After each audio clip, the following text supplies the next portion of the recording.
ওই ভাই তোর কয় মাসে হইব রে? আমার 11 মাস হইব।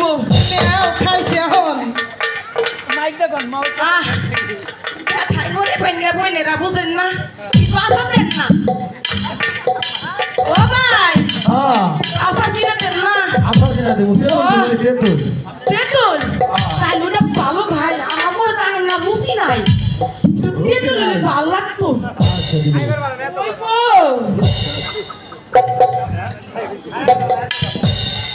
ও ভাই এটা আসা কিনা দেন না। দেহা নাই ওই বউ যাইকে অন্য পাড়ায় যাই দেখি আসার মাসে পাই নাকি কে বানাইছে নাকি বলে না একটু আসার দিলেন না।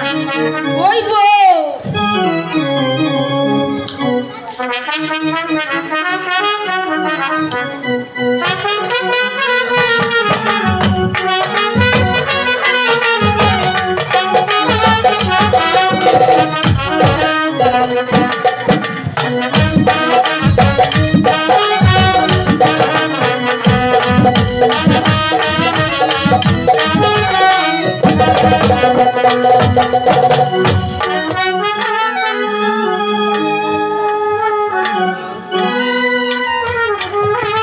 হাই খোদা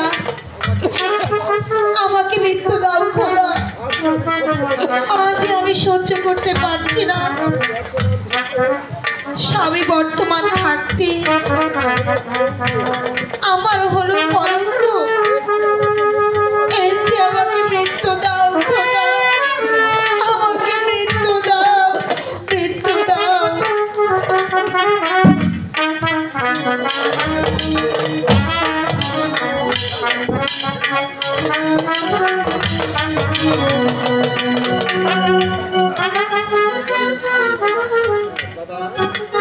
দাদা আমাদের কি দুর্ভাগ্য দাদা, আজ রাজবাড়িতে জলসা হবে, আমাদের দেখার ভাগ্য হলো না। ওসব চিন্তা এখন ছেড়ে দে ভাই। আমরা কাজের আদেশ পেয়েছি, আমরা কাজ নিয়ে ব্যস্ত থাকি। না দাদা তুমি বড় বেরসিক দাদা, কত লোক কত কিচ্ছা বলে, তুমি একটা কিচ্ছা বলো না দাদা। আমার না খুব ঘুম পাচ্ছে। আমাদের যে ইচ্ছে আছে রে ভাই, সেই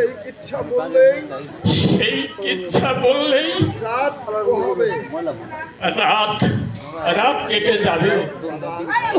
দাদা কি ইচ্ছা দাদা, বলো না দাদা, আমি শুনবো দাদা। ঠিক আছে ভাই, আমি ইচ্ছা বলবো। তার আগে জাহাজটা ঘুরে একবার দেখে এসো। ঠিক আছে দাদা, আমি তাই দেখছি।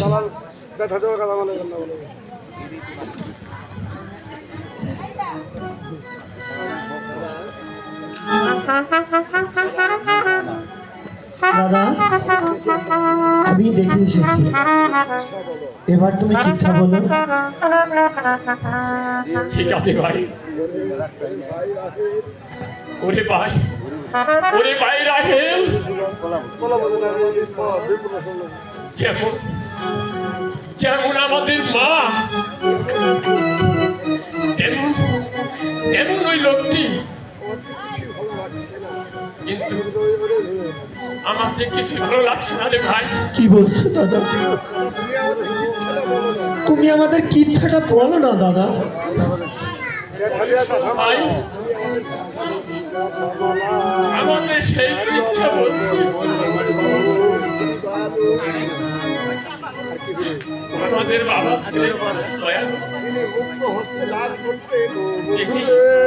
তিনি মুক্ত হস্তে দান করতেন, তিনি কাউকে খালি হাতে যাতে দিতেন না। একদিন কথা হচ্ছে এক ফকির এসে বাদশাহী ভিক্ষা চাইলেন। আব্বা তাকে বাদশাহী দান করলেন। তারপর বাড়ি হতে ফকির আমাদের তাড়িয়ে দিলে।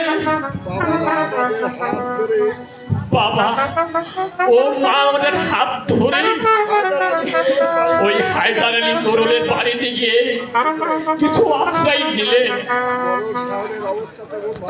কিন্তু কিন্তু মোড়ল সাহেবের অবস্থা কেমন ভালো ছিল না রে ভাই। যেমন আমি এই সারাদিন ঘুরে ঘুরে দশের ধারে ভিক্ষে করে আনতাম রে ভাই। দিন এমনি করে যেতে লাগলো।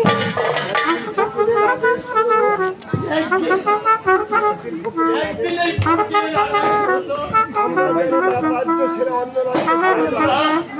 আমরা যেন তার রাজ্য ছেড়ে তারপর কি হলো দাদা? বলো বলো দাদা। ওরে ভাই আমি যে আর বলতে পারছি না রে ভাই। আমাদের যে গলা শুকিয়ে আছে। কি এই যে আমার পরিচিত কণ্ঠস্বর। দাদা চুপ করে দাঁড়িয়ে রইলে কেন দাদা? বলো দাদা, বলো তোমার কি ইচ্ছা দাদা? ভাই রাহেল তখন বিলম্ব না করে বাবা মা আমাদের হাত ধরে ওই রাস্তায় নামলেন। হাঁটতে হাঁটতে আর রাস্তা তো শেষ হয় না রে ভাই। আমরা পৌঁছিলাম অন্য রাজ্যে। সেখানে ফকিরের কোনো ভয় নেই। কিন্তু কিন্তু আমার সঙ্গে যে খাবার কিছুই ছিল না রে ভাই। খোদার জ্বালা আর সহ্য করতে পারছি না রে ভাই। সম্বল থাকার মধ্যে মায়ের হাতের আমার দুঃখিনী মায়ের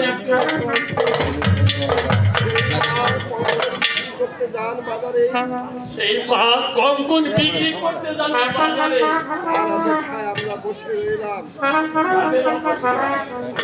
তাদের অপেক্ষায় আমরা বসে রইলাম। সকাল গড়িয়ে দুপুর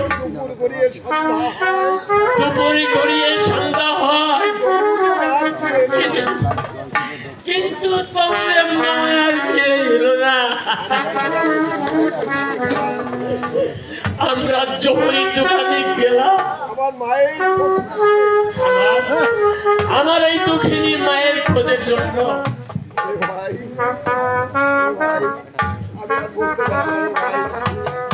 ভাই ভাই আমি আর বলতে পারবো না রে ভাই। দাদা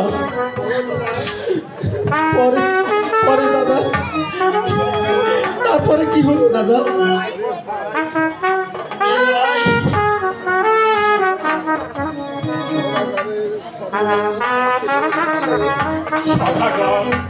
সদাগর মাকে নিয়ে গেছে। সেই খবর শুনে আমাদের পিতা একটা নৌকা নিয়ে এলো। সেই নৌকায় তিনজনের বেশি যাওয়া যায় না রে ভাই।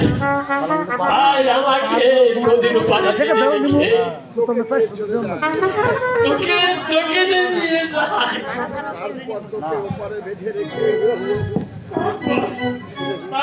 তোর নদীর ওপারে বেঁধে রেখে কিন্তু কিন্তু মাঝ নদীতে এসে বাবা ঝড়ে এসে মাঝ নদীতে নৌকা ঢোকা যায়।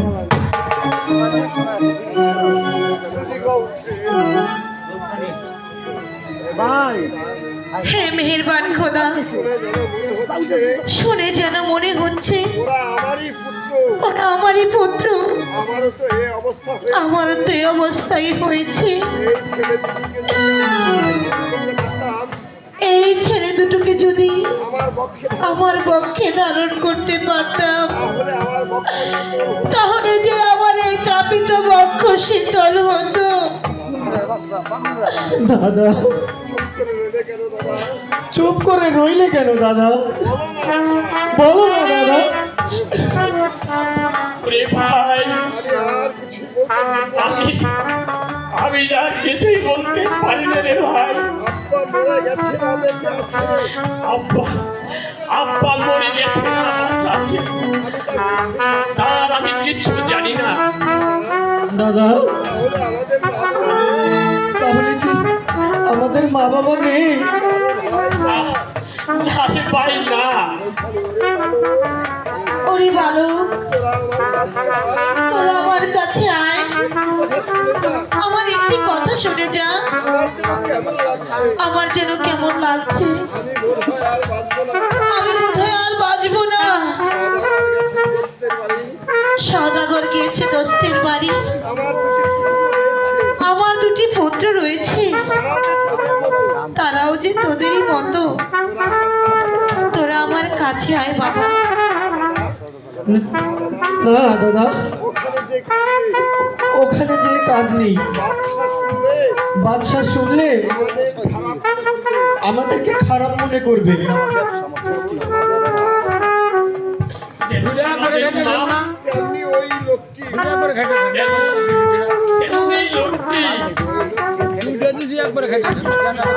এই দক্ষিণের ছেলে থাকতে ছেলে এত বেদনা, এখানে আর কেউ নেই।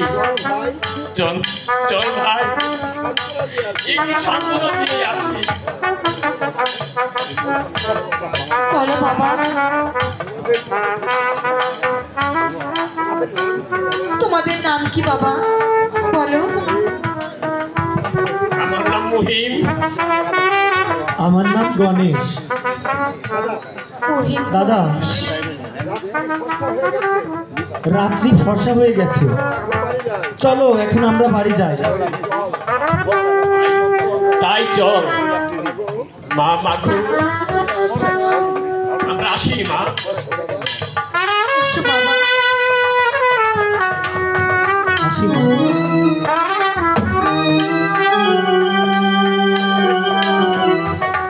খোদা,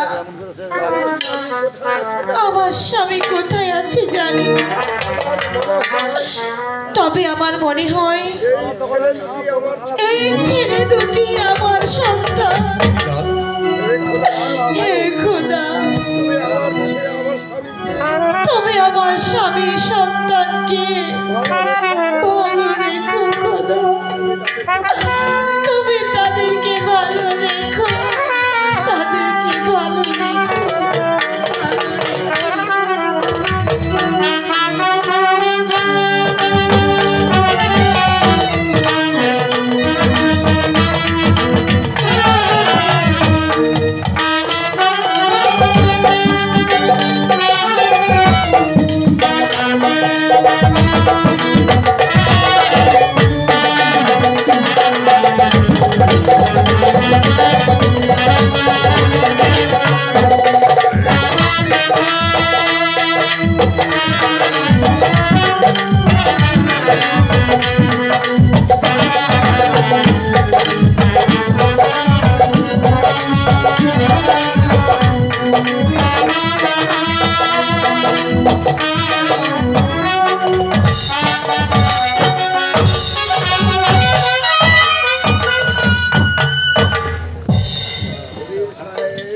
ওজির সাহেব, জাহাপনায় আজ কি তাহলে সদাগর সাহেব চলে যাচ্ছে? হ্যাঁ জাহাপনায়, রাত্রি প্রভাতে এই দিনই চলে গেছে। চলে গিয়েছিলাম দোস্ত, কিন্তু আবার ফিরে এসেছি। কি মনে করে আবার আপনি ফিরে এলেন দোস্ত সাহেব? হ্যাঁ দোস্ত, আমি আপনার নিকট বিচার চাই। বিচার? কিসের বিচার দোস্তজি? আপনার যে দুইজন সিপাহী আমার জাহাজ পাহারা দিতে গিয়ে তারা আমার বিবিকে অপমান করেছে। অপমান করেছে? আমি এর উপযুক্ত বিচার চাই। এই! এত বড় সাহস হয় বেমানদের, আমি এর উপযুক্ত বিচার করব। এই কে আছিস? মহিম গণেশকে দরবারে পাঠিয়ে দে। জাহাপনা, গণেশ তো খুব ভালো ছেলে। হ্যাঁ, ওরা তো অন্যায় কাজ করতে পারে না জাহাপনা।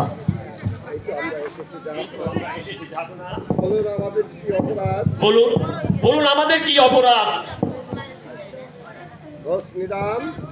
দাস নিজাম, এই ছেলে দুটি কি অন্যায় করেছিল? দোস্ত, ওরা আমার বিবিকে অপমান করেছে। অপমান করেছে? হ্যাঁ হ্যাঁ, অপমান করেছে। এই মহিম গণেশ, আমার দোস্ত যে বলছে তা কি সত্য নাকি মিথ্যা? জাহাপনা, উনি যা বলছে সবই মিথ্যা। আমি কোনো কথাই শুনতে চাই না। আমার দোস্ত যে বলেছে তা সত্য। আমি তোমাদের দুজনকে উপযুক্ত বিচার করব। এই কে আছিস? চল্লাদকে পাঠিয়ে দে। জাহাপনা, বাদী বিবাদী জবান মন্দিরে আনে বিচার করলে বিচার আমি কিছুতেই মানতে পারি না। প্রয়োজন হলে আমি বিদ্রোহ ঘোষণা করব। প্রয়োজন হলে আমি আপনার বিরুদ্ধে যুদ্ধ করব।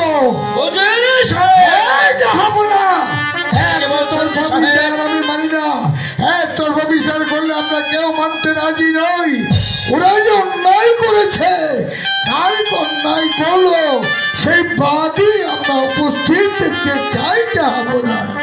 ঠিক আছে,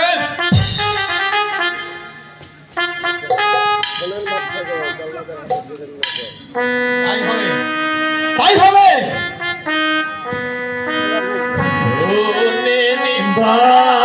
বাদশাহ গো,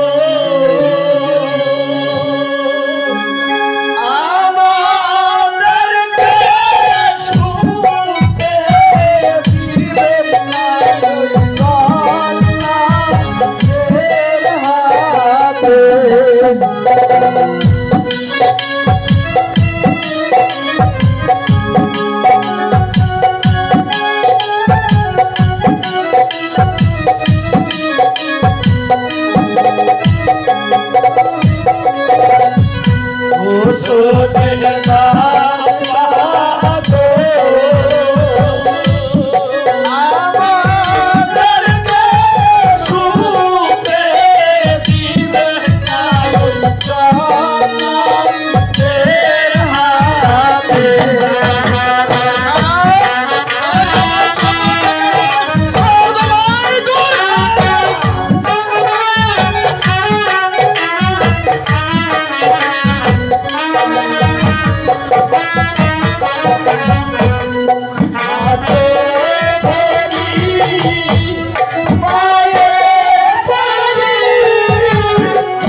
বাদশা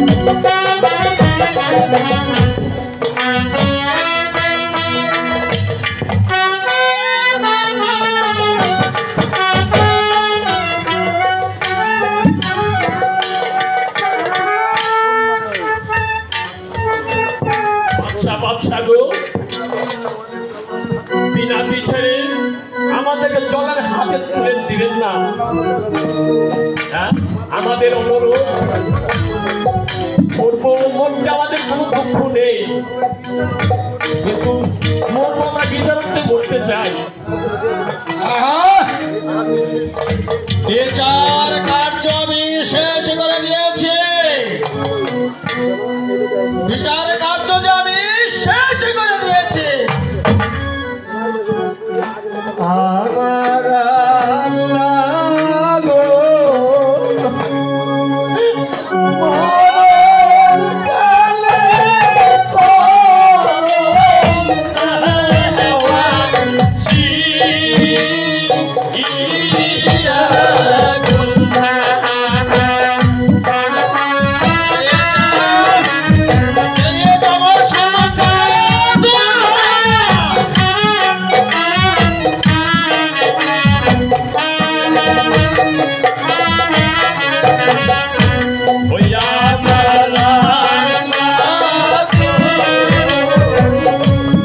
মরণ কালে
আমি আপনাকে এত বলবার পরেও আজ ওদের বিচার কার্য শেষ হলো না, আপনি ওদের বিচার করেই যাচ্ছেন।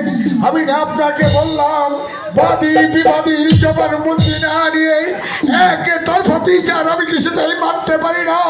আমি প্রয়োজন হলে আপনার বিদ্রোহ ঘোষণা করব, প্রয়োজন হলে আমি যুদ্ধ করব।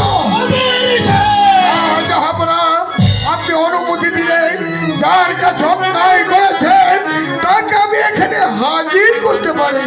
আপনাকে অনুমতি দেওয়া হলো। ঠিক আছে, আমি এই মুহূর্তে চলে যাচ্ছি, বাদীকে আমি এখানে উপস্থিত করবই করবো। ঠিক আছে দুই সাহেব, আমি তাই করবো না, তাই করবো।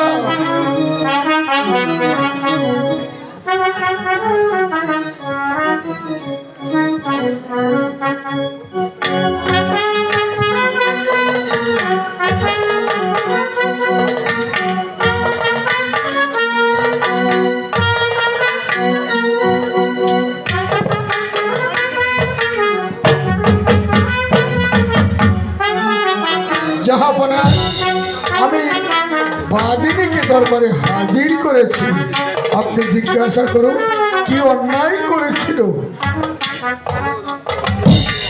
ঠিক আছে দোস্তানি, বলুন আপনার কি অভিমত? জাহাপনা, ওরা যদি মিথ্যা বলে সেটাই আমি সত্য বলে ধরে নেব। তবে আমি বালক দুটোকে অনুরোধ করছি, তারা জাহাজে যা যা বলেছে এখানেও যেন তাই বলে। এর চেয়ে বেশি কিছুই আমি চাই না। মহিম, মহিম তুমি আগে বলে যাও। জাহাপনা, আমরা ওনাকে কোনো অন্যায় বলিনি। তবে তোমরা দু ভাই কি বলেছ?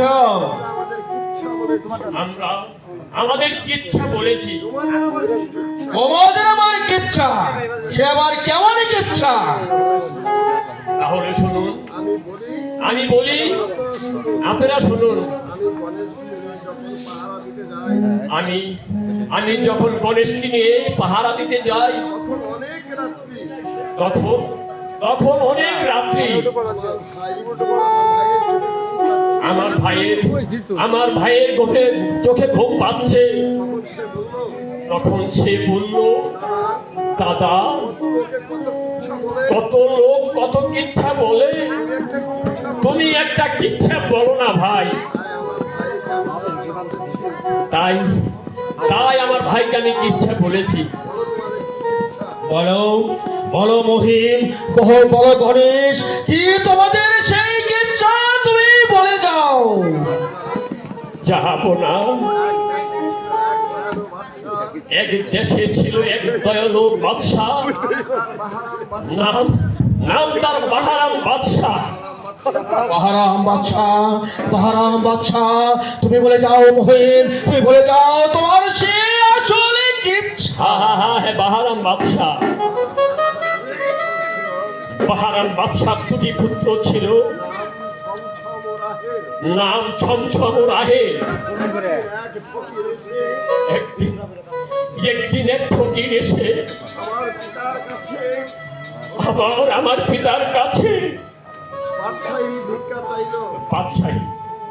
বাদশাহী ভিক্ষা চাইলেন।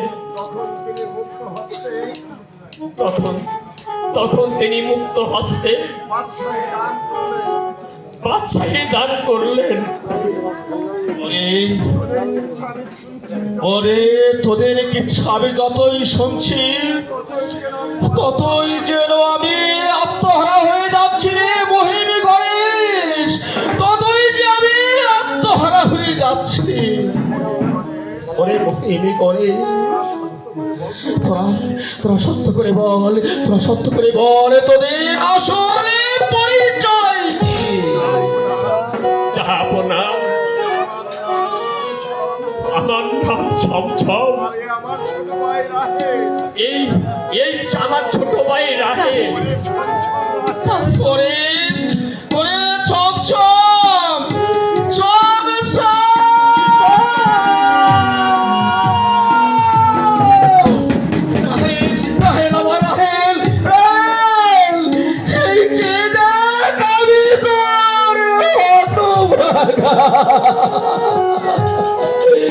আমি তোর হতভাগা।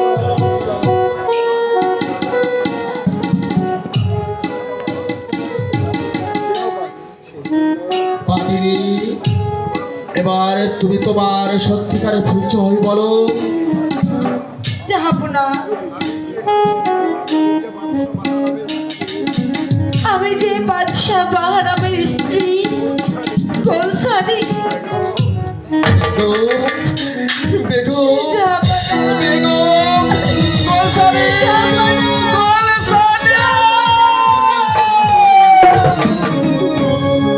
তুমি বেঁচে আছো গোলসানি, তুমি আজও বেঁচে আছো। হ্যাঁ জাহাপনা, আমি বেঁচে আছি। রাহেল সমসম, আয় বাবা, তুই আমার কাছে আয়, আমার কাছে আয়। এসেছে। ও উজির সাহেব। বলুন জাহাপনা। এই নিজাম সওদাগর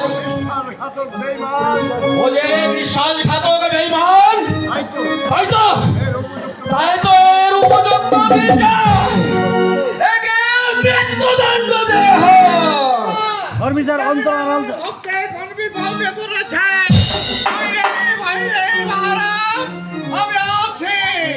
এবার সওদাগর তোমার কোনো নিস্তার নেই। এই মুহূর্তে তুমি মৃত্যুর জন্য তৈরি হয়ে যাও। এসো এসো।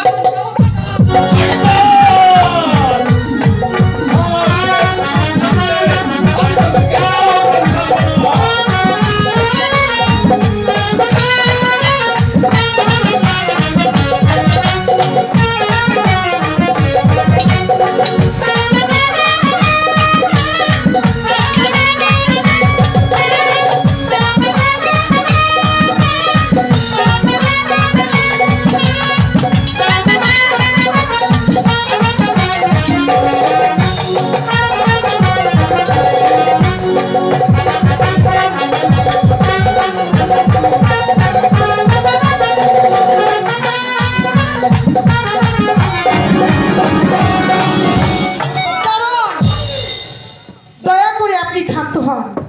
আমি আড়াল থেকে সব কিছু শুনেছি, সব কিছু দেখেছি। জাহাপনা, দয়া করে আপনি আমাকে অনুমতি দান করুন। বলো বলো বেগম, বলো তুমি কি বলতে চাও? আপনি উঠে দাঁড়ান, দাঁড়ান।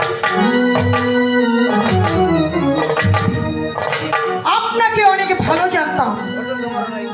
এ রাজ্যের বাদশা ফিরোজ শাহ পরলোক গমন করার পর থেকে আমি ভেবেছিলাম আপনার চরিত্রটা অনেক ভালো, আপনি খুব ভালো মনের মানুষ। অথচ আপনার ভিতরে এমন একটা অমানুষ লুকিয়ে রয়েছে, সেটা কল্পনাও করতে পারিনি। ভিতরের জানোয়ারটাকে কতদিনের জন্মেছেন বলতে পারেন? আর আপনি যে জানোয়ার, অমানুষ, আপনার মতো মানুষের এই পৃথিবীতে বেঁচে থাকার কোনো অধিকার নেই। আপনার রক্ত দিয়ে আপনার এই অপকর্মের মূল্য দিতে হবে।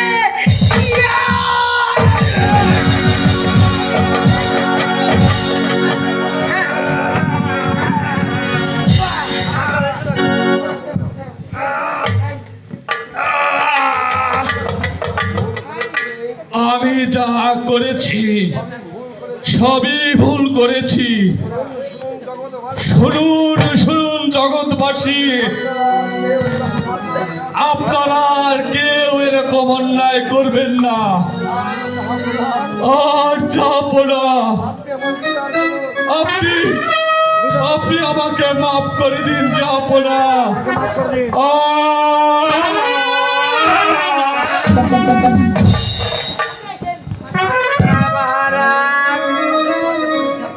শোনো বাচ্চা মহারাজ, আমি একদিন এসে তোমার উপর অনেক অত্যাচার করেছিলাম। কেন তা তুমি জানো? মেহেরবান খোদা তাআলা আমায় পাঠিয়েছিল তোমাকে পরীক্ষা করার জন্য। তাই তো আমার কাছে আমার পরীক্ষায় তুমি উত্তীর্ণ হয়েছ। ওগো দয়াল, আপনি শুধু আমাকে দোয়া করুন দয়াল, আপনি শুধু আমাকে দোয়া করুন। আর নাহি কা চিন্তা মন, ওঠো ওঠো বৎস ওঠো, বসো বসো তোমার এই মসনদে। তাই তো আমি মনে মনে কল্পনা করেছিলাম তোমাকে পরীক্ষা করার জন্য তোমার স্ত্রীকে পাঠিয়ে দিয়েছিলাম অন্য আগে দেশে, তোমার ছেলেদেরকে পাঠিয়েছিলাম আর আগে দেশে।